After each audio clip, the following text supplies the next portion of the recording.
Today I'm making a rolling shop seat with a parts tray. After making some rough sketches, I've gathered some scrap lumber and I'm ready to get started.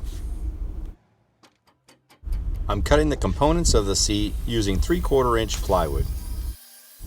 I start by cutting the base, which will be 18 by 14 inches. Then I cut the seat top, which will be 8 by 14 inches.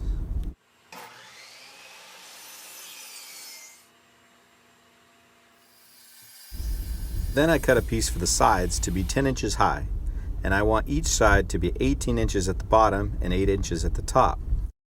This means my crosscut lines will taper in by 5 inches on each side at the top.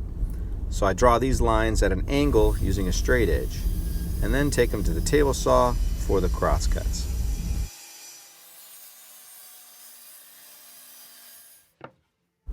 And now that the sides are cut, I rip a piece to fit between them at 12.5 inches, which will become the back.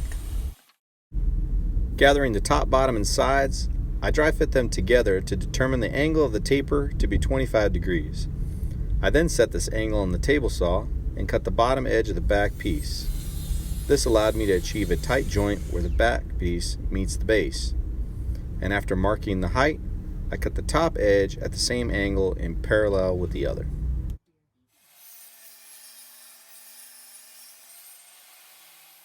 Next, I measure for the length of the tray insert, and after ripping a piece to 12.5 inches, I use the same angle to cut the front edge.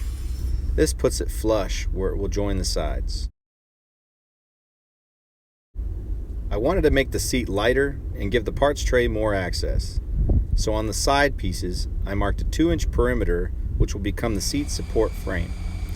Then I drill holes with a Forstner bit where the lines intersect to soften the inside corners. Then I cut along the lines in between each of the holes using a jigsaw. Cutting the sides in this way and removing the center section left me with a light but sturdy frame.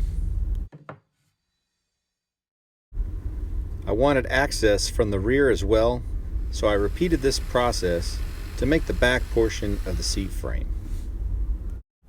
I used a similar method for the piece that I'm using as a ridge for the parts tray, but I've offset the holes at the corners inward about 3/4 of an inch.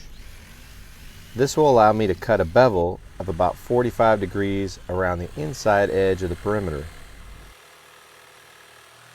The reason for this bevel on the inside edge was to make it easier to retrieve small items such as nails or screws from the tray.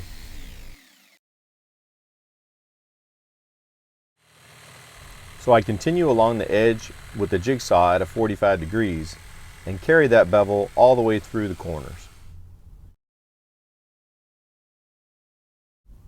Now with these parts done, I use a palm sander on some of the edges that would be hard to sand once it's assembled. At this point, I'm ready to begin putting the parts together. So I begin assembly by first attaching the parts tray to the base using 1¼ screws and wood glue. So after applying a bead of glue to the underside, I flip it onto the base and use the sides to help center the piece. Then I secure it down with several screws. I wanted this joint at the belt edge as tight as possible to keep dirt and debris from creeping underneath. Once the tray is secured, I begin attaching each of the side frames to the base as well. After running a bead along the mating surfaces, I secure the first side frame with 2 1¼ screws through the side, and with 2 more screws through the bottom. This combination will produce a good strong joint to this bottom edge. Then I repeat this process to attach the other side frame to the base as well.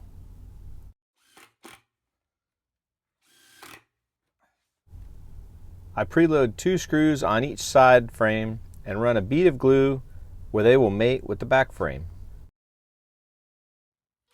Holding the back frame securely and flush with the sides, I run the screws tight on each side.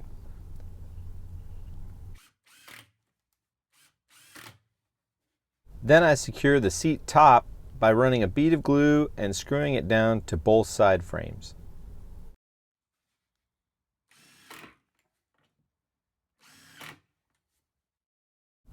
I found these cool 2-inch swivel casters, so I'm using 1/2-inch screws to install one in each corner, holding the base about a 1/2 inch from the edges.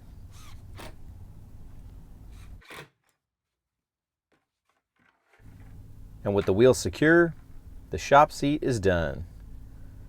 I also have the option of painting or staining it, which will help keep it in good shape for a long time.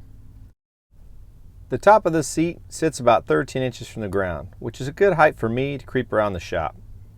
As you can see, it's pretty stable and holds a fair amount of supplies. Thanks for hanging around the shop for this project, and I plan to have more shop projects rolling out soon. Hope you enjoy the video. See ya.